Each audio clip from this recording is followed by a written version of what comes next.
Ay, sorry, sabi nitong peking abogado sa akin, oy, MG, ay kaso kailangan ni Ian ng, sabi ko, puta, attorney pa tawag ko, attorney, sure ba yan na si Ian, ganyan, sure ba yan na baka mamaya hindi yan sure, ganyan. Sabi ko, i-background mo muna. Kasi wala pa naman akong idea na ganyan talagang kalala. Background, binackground niya, hindi, okay to, sure to. Pinapirma ko to na NDA, yung pala, lumabas din na, syempre, peke din yung NDA, alam mo yun. Anyway, wala akong idea pa dyan. Sabi lang yan ni Boss Kai sa akin ito, lately. So ngayon, pumirma naman si Ian. Tapos, sabi niya, kaso MG, nang hihingi to na 5,000. Kasi, kailangan daw niya ng 5,000 kasi nga hindi siya nasweldohan ni Norman, sabi niya. So ngayon, syempre, in good faith, hindi ako in-scam or whatsoever, no, in good faith, nagbigay ako ng 5,000 through BPI, okay, BPI to RCBC account, sa RCBC account niya.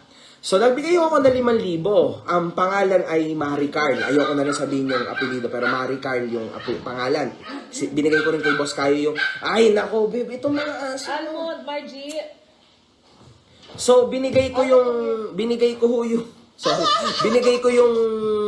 yung resibo kay Boss Kayo, yung RCBC na Marie Carl, ganyan. In fact, pinakita niyo yun sa inyo. So, 5K. Pagkatapos nun, napagtanto namin, nito lang, no? True Fuji News, sinabi niya sa akin na, well, initially pa to, sabi niya, bro MG,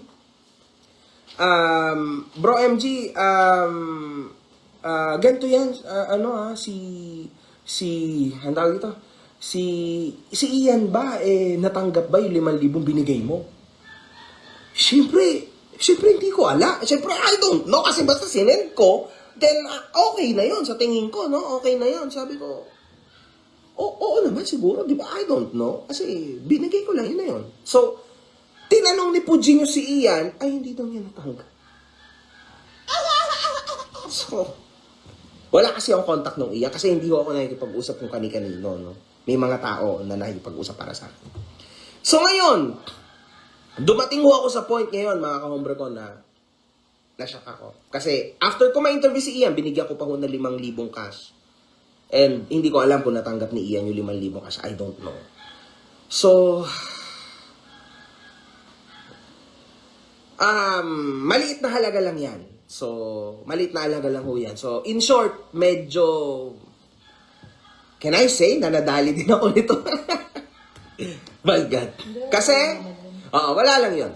Lack of attention din yun sa akin. Kasi sabi ko nga, lahat ng tulong tatanggapin ko. No? Para sa laban natin na ito. Kaso, but, nakatulong siya kasi talaga, totoo yung mga binigay niya sa akin, mga isasagot ko kay Norman, talagang nabigay niya naman, no? Pero, nagulat nga lang ako na peke pala siya, hindi siya totoong abogado. So, and at the same time, yung 5,000, hindi niya binigay kay Ian. Hindi ko alam yung another na 5,000 kung ano nangyari doon.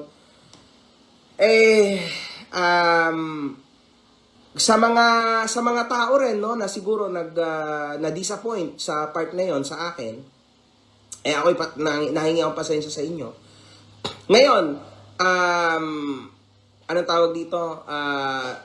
Nalulungkot din ako sa isang banda kasi ayan nga yung sinasabi ko, di ba? Ayan yung mga ganyan talaga, mga influencer minsan, no, hindi nagre-research, ganyan yung ending, di ba? Hindi lang yung iba, ako rin ganyan din ako minsan, mga komero ko. Pero ngayon kasi may mga researcher na ako, pero sa bagay na to, paano ko i-research ko ba? Tunay ka bang abogado? Siyempre, wala na yun sa kakayanan ko, mga komero ko.